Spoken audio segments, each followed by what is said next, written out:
Goeiemôre. Jy luister na die 60ste oordeenking in die reeks, 'n paar maal om die son. Ons tema vir oggend is Eureka oomblikke. Eureka in Grieks beteken ek het dit gevind. Volgens oorlewering het die antieke Griekse geleerde Archimedes hierdie woorde uitgeskree terwyl hy uit die bad gespring en poedelkaal in die straat afgehardloop het. Maar kom ons begin die storie van voor af. Die heerser Hiero II het 'n goue kroon laat maak by 'n goudsmid. Maar die koning het vermoed dat die goudsmid hom verkil het deur silwer in die goud in te meng en van die goud vir homself geneem het. Archimedes moes vir die koning bepaal of die kroon suiwer goud is of gemeng is met silwer, maar hy mag nie die kroon gesmeld of dit beskadig het nie. So, hier is die probleem.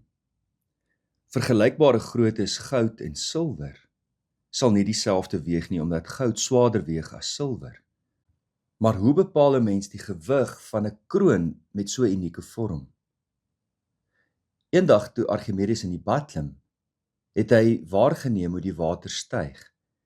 En toe besef hy dat 'n oneweredige voorwerp se gewig bepaal kon word deur die volume water wat dit verplaas het. Hy het die kroon op 'n skaal geplaas en 'n goudblok aan die ander kant geplaas totdat dit presies dieselfde gewig gehad het. As die kroon dan dieselfde hoeveelheid water verplaas as dieselfde gewig goud, dan is dit suiwer goud aangesien die goud dieselfde weeg as die kroon. Maar indien daar silwer ingesmeld was, sou dit meer water verplaas. En dit was sy Eureka oomblik. Die oomblik so groot dat Archimedes skynbaar vergeet het of bloot te opgewonde was om nog sy klere aan te trek. Nou ja, daar is nie aldag 'n rede om kaalbas deur die strate te hardloop as jy 'n nuwe insig verkry nie. Maar daar is darm oomblikke wat baie naby daaraan kom. Ons het van kleins af belangrike Eureka oomblikke. Byvoorbeeld, met jou ekstra groot oogies het jy gesien jou pappa en mamma bars uit van die lag en spring op en af elke keer as jy sê tata en met jou handjie waai. En daar was 'n besondere oomblik van insig toe jy die viervoetige diertjie wat die groot mense hond noem, sy langwerpige swaaiende liggaamsdeel wat die groot mense stert noem, trek en hond omswaai en jou aan die hand byt. Van daar af het jy dit nie weer gedoen nie. Dit was ook 'n besondere oomblik van insig toe jou baba Boetie of baba Sissie gebore word en jy dadelik die insig verkry dat die wêreld nie meer om jou alleen draai nie. Nog 'n oomblik van insig het gebeur toe jy op jou eerste skooldag by die hek staan en blou moord skree, maar jy later agterkom jou ouers het regtig bedoel wat hulle gesê het, dat hulle jou daar gaan los en dat jy van nou af elke dag daar jou tyd moet spandeer. Daar is besondere oomblikke van insig deur ons hele lewe heen. Soos die dag toe jy besef het wat jy met jou lewe gaan doen, jou studierigting bepaal het en besluit het op die beroep wat jy eendag wil beoefen. Dink aan daardie oomblik van insig toe jy gesê het, met hierdie een gaan ek trou. Later ontdek jy nuwe insigte saam met hierdie een met wie jy getrou het, soos 'n oomblik waarin jy besef, ek stry nou net om my eie ego te streel. Of die insig dat jy nie die geveg gaan wen oor die nuttelose kussentjies wat op die bed uitgepak word nie. Niemand gebruik dit nie, dit dien geen doel nie. Maar dis mooi, antwoord sy. Mooi vir wie? Vra jy.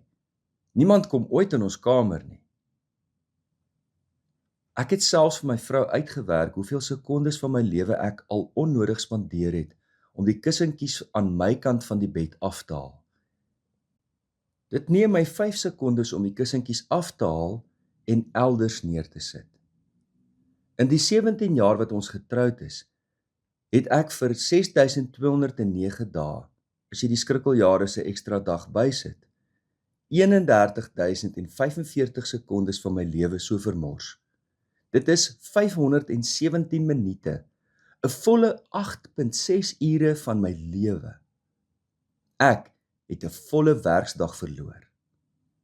is dit nie 'n rede om skreeuend in die straat af te hardloop nie. Maar die ware insig lê elders. Nou dat ek dit aanvaar het, stry ons nie meer vir 5 minute elke aand oor die kussentjies nie. As ek daarmee sou volhou, dan sou ek 21 volle dae van my lewe aan rusie spandeer het. Onlangs het 'n vriend my tot 'n skokkende insig gebring. Hy sê hy het gelees dat as jou kind die dag 12 jaar oud word, het jy meer tyd saam met hulle in daardie 12 jaar spandeer, as wat jy hulle weer vir die res van jou lewe by jou sal hê. Wat 'n oomblik van insig. As jy terugdink aan jou lewe, watter oomblikke van insig was daar wat jou lewe onherroepelik verander het? Ek onthou byvoorbeeld as 'n klein seentjie die woorde wat teen my ouma Richard se muur gehang het. Ek gaan maar eenmaal deur die lewe. Enige welwillendheid wat ek in my naaste kan betoon, of enige goeie daad wat ek kan verrig, laat ek dit nou doen. Laat ek dit nie uitstel nie, want ek sal nie weer hierlangs verbygaan nie. En ek weet ek het al baie daarna verwys.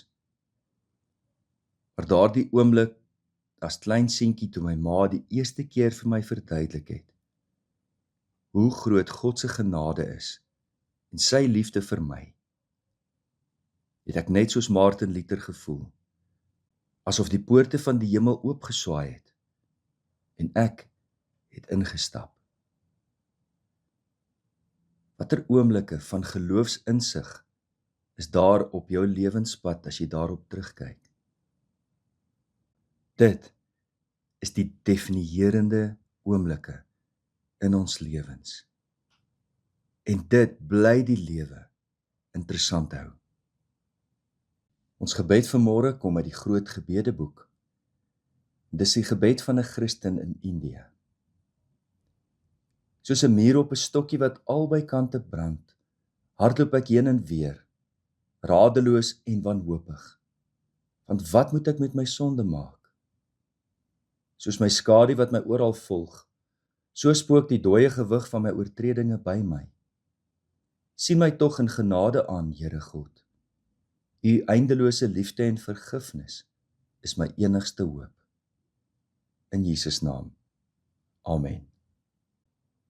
C.J. Langenhoven het gewaarsku: stuur die luiaard na die mure, en as hy nie te lui is om te gaan nie, sal hy te lui wees om weer terug te kom. Liefde en 'n geseënde naweek vir elkeen. Onthou dat Maandag 'n vakansiedag is, en as dit die Here se wil is, gesels ons weer Dinsdag verder.